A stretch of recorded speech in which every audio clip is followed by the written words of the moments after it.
सबसे पहले तो क्या भाई लोग आपने हमारे लोकेश कनगराज का म्यूजिक वीडियो देखा? नहीं देखा तो जाकर देख लो, कमल हसन की प्रोडक्शन कंपनी के यूट्यूब चैनल पर अवेलेबल है। अब जब मैंने ये म्यूजिक वीडियो देखा था तब मुझे इतना ज़्यादा आश्चर्य हुआ कि ये क्या कर रहे हैं ये लोग। मैंने बिल्कुल भी एक्सपेक्ट नहीं किया था कि लोकेश कनगराज किसी म्यूजिक वीडियो में काम करेंगे। ये बंदा अपनी मूवीज में तो ठीक से रोमांस होने देता नहीं है। ये बिल्कुल एक्सपेक्ट नहीं किया था कि ये खुद म्यूजिक वीडियो में रोमांस करेंगे। ये तो हो गई वो बात जब पहली बार देखने के बाद जो फीलिंग आई थी। लेकिन अभी सीरियसली बात करें तो भाई लोग लोकेश कनगराज ने इस म्यूजिक वीडियो में काम सिर्फ इसलिए किया है क्योंकि पहली बात तो इनको इस म्यूजिक वीडियो के लिए सिर्फ 3 दिन देने थे और थलाइवर 171 यानी कि लोकेश कनगराज की रजनीकांत के साथ जो अगली मूवी आ रही है ना, उसका प्री प्रोडक्शन चल रहा था और लोकेश कनगराज थोड़े फ्री थे तो उन्होंने काम कर लिया इस म्यूजिक वीडियो में। और दूसरी बात है कि इसमें श्रुति हसन है यानी कि हमारे कमल हसन की बेटी, और कमल हसन इनके फेवरेट एक्टर है बचपन से ही और वो उनके आइडल भी रहे, तो वो अपने आइडल को मना कैसे कर सकते थे। और एज ए आर्टिस्ट ये उनकी पर्सनल चॉइस है, ठीक है। और वैसे ही लोकेश सर ने ये पहले ही बोल दिया था कि वो सिर्फ 10 मूवीज को डायरेक्ट करेंगे, उसके बाद वो डायरेक्शन छोड़ देंगे।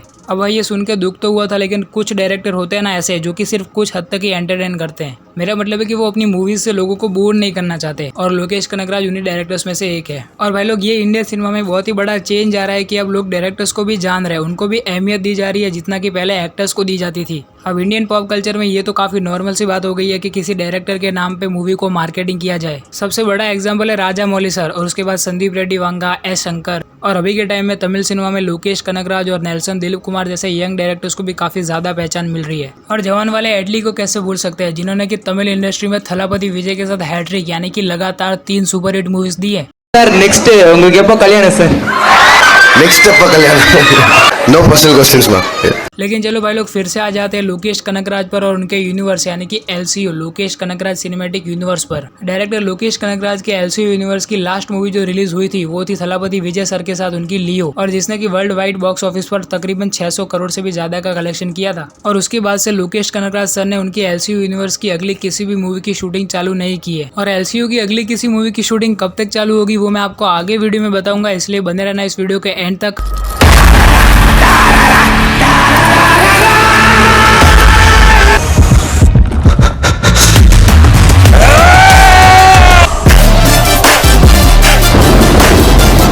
आप लोगों को क्या लगता है कि लोकेश कनगराज सर जो अपनी आने वाली मूवी है यानी कि रजनीकांत के साथ उनकी थलाइवर 171 उसको अपने LCU यूनिवर्स में लाएंगे या नहीं? इसके बारे में भी बात करेंगे आगे, लेकिन सबसे पहले जो थलाइवर 171 का अनाउंसमेंट पोस्टर आया उसको डिकोड कर लेते हैं। देखो, इसके बारे में कोई भी न्यूज नहीं थी कि थलाइवर 171 का कोई पोस्टर आने वाला है। इसको एकदम बिल्कुल सरप्राइज की तरह दिया है लोकेश कनगराज सर ने फैंस को। इस पोस्टर को डिकोड करने के साथ साथ हम ये भी जानेंगे कि थलाइवर 171 की स्टोरी में हमें क्या क्या देखने को मिल सकता है। अब देखो यार, ये तो मैं नहीं जानता कि ये कोई रूमर या फिर कोई ऑफिशियल न्यूज, लेकिन खबर ये निकल कर आ रही है कि रजनीकांत सर इस मूवी में हमें एक गोल्ड स्मगलर के रोल में दिखने वाले हैं। अब मूवी में एक गोल्ड स्मगलर के रोल में रजनीकांत सर को डायरेक्टर लोकेश कनगराज कैसे प्रेजेंट करते हैं ये देखने लायक होगा। और इस मूवी की स्टोरी भी एक रात की होने वाली है। अब आपको तो ये पता ही है कि लोकेश कनगराज सर अपनी मूवी की एक रात की स्टोरी के लिए कितने ज्यादा जाने जाते हैं। कैथी और माना गरम तो आपने देखी ही होगी, है ना। मुझे लगता है कि लोकेश कनगराज को नाइट में शूट करना पसंद है।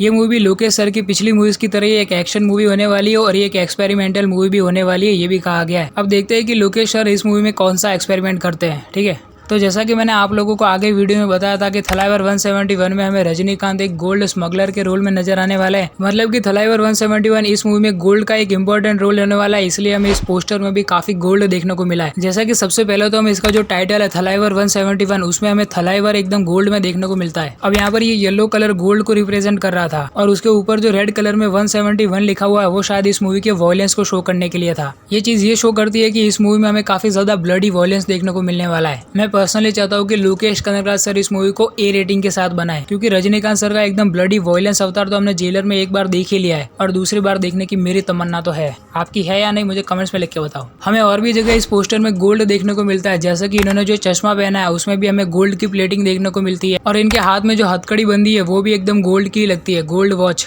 और हाँ, इनके गले की गोल्ड चेन जिसको कि ब्लैक एंड व्हाइट कर दिया गया है, क्योंकि इस पूरे पोस्टर को ब्लैक एंड व्हाइट में बनाया गया है। सिर्फ यहाँ पर जो गोल्ड की थिंग्स है उनको कलरफुल रखा गया है, तो फिर उस चेन का क्या, शायद गोल्ड की नहीं होगी वो। और इस पोस्टर के पीछे जो हमें वॉच का मैकेनिज्म दिखाया जा रहा है, क्या वो ये शो कर रहा है कि इस मूवी की स्टोरी में हमें टाइम ट्रेवल भी देखने को मिलेगा। अभी तक तो डायरेक्टर लोकेश कनगराज ने ऐसी किसी भी मूवी को डायरेक्ट नहीं किया है, लेकिन हमें ये भी नहीं भूलना चाहिए कि लोकेश कनगराज अपनी मूवीज में टाइमलाइन को मैच करना अच्छे से जानते हैं और उनको मैनेज करना भी। एलसीयू की लास्ट मूवी लियो में आप लोगों ने देखा ना कैसे इतनी हड़बड़ी में भी लोकेश कनगराज सर ने अपनी टाइमलाइन को काफी अच्छे से मैच किया है लियो में। लोकेश कनगराज सर हमारे इमोशंस के साथ खेलना बहुत अच्छे से जानते हैं और इसीलिए उन्होंने इस पोस्टर में भी कुछ ऐसी चीजें डाली है जिससे कि हमें ये अंदाजा हो जाए कि ये मूवी एलसीयू का हिस्सा होने वाली है या नहीं। इस पोस्टर की इन सारी चीजों को नोटिस करने के बाद कोई भी एक्साइटेड हो जाएगा यार कि ये मूवी लोकेश कनगराज के सिनेमैटिक यूनिवर्स का हिस्सा होगी या नहीं। और मुझे पता है अब तक तो आप लोग गैस कर ही चुके होंगे, जैसे कि यहाँ पर हम रजनीकांत के हाथों में जो हथकड़ी नोटिस कर सकते हैं वो हमें याद दिलाती है कैथी की। और अजीब बात यह है कि यहाँ पर जो हमें हथकड़ी देखने को मिल रही है वो पूरी हथकड़ी बनी हुई है सोने की घड़ियों से। अब घड़ी को सुनकर एक ही नाम याद आता है, रोलेक्स। लेकिन भाई लोग यहाँ पर मैं सिर्फ इतना कह रहा हूँ कि याद आता है ये सब कुछ।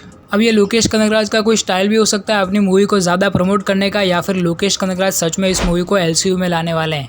होने को तो कुछ भी हो सकता है, क्योंकि लियो के वक्त भी लोकेश कनगराज ने ये हमें नहीं बताया था कि लियो मूवी एलसीयू का हिस्सा होने वाली है या नहीं। और जब लियो मूवी रिलीज हुई तब सबको पता चल गया कि ये एलसीयू का हिस्सा है और तब लोग काफ़ी ज़्यादा खुश हुए थे। तो अब ऐसा हो सकता है कि थलाइवर 171 को एलसीयू में लाए, लेकिन कई सारी पॉसिबिलिटीज ये भी है कि ये एलसीयू में ना आए। देखो भाई लोग, खबर निकल कर ये आ रही है कि रजनीकांत सर की अब एज हो चुकी है और ये उनकी आखिरी मूवी होने वाली है। और ये भी खबर निकल कर आ रही है कि लोकेश कनगराज सर ने इनके साथ काम करने के लिए इसीलिए हामी भरी क्योंकि वो अपने सुपरस्टार की आखिरी मूवी को डायरेक्ट करना चाहते थे। अब यार ये कोई रूमर भी हो सकता है, क्योंकि अभी नेल्सन दिलीप कुमार तो जेलर 2 की प्लानिंग कर रहे हैं, तो बिना रजनीकांत के जेलर 2 कैसे बनेगी। और दूसरा रीजन ये है कि एलसीयू में पहले से इतने बड़े बड़े सुपरस्टार्स है, कार्थी, थलापति विजय और कमल हसन, और अगर अब एलसीयू में थलाइवर रजनीकांत भी आ गए तो फिर इन सारे एक्टर्स को मैनेज कैसे करेंगे। और आप लोग ये तो जानते ही होंगे कि बेसिकली किसी भी यूनिवर्स में उस यूनिवर्स के हीरोज का कैमियो कितना ज्यादा इंपॉर्टेंट होता है और वो मूवी की हाइप को किस लेवल तक पहुंचा सकता है। अब अगर एलसीयू की किसी भी मूवी में इतने बड़े बड़े एक्टर्स का कैमियो भी कराना होगा ना, तो प्रोड्यूसर्स का दिवाला निकल जाएगा। अब मुझे जहाँ तक लगता है लोकेश कनगराज इस मूवी को एलसीयू यूनिवर्स में नहीं लाएंगे। आपको क्या लगता है, मुझे कमेंट्स में लिख के बताओ। अब अगर बात करें कि डायरेक्टर लोकेश कनगराज उनकी एलसीयू यूनिवर्स की अगली मूवी यानी कि कैथी 2 को कब डायरेक्ट करने वाले हैं, तो भाई लोग सबसे पहले तो वो थलाइवर 171 की शूटिंग को खत्म करेंगे और उसके बाद ही वो तुरंत 1 महीने के बाद ही, ऐसा उन्होंने कहा, ठीक है, उनके इंटरव्यू में।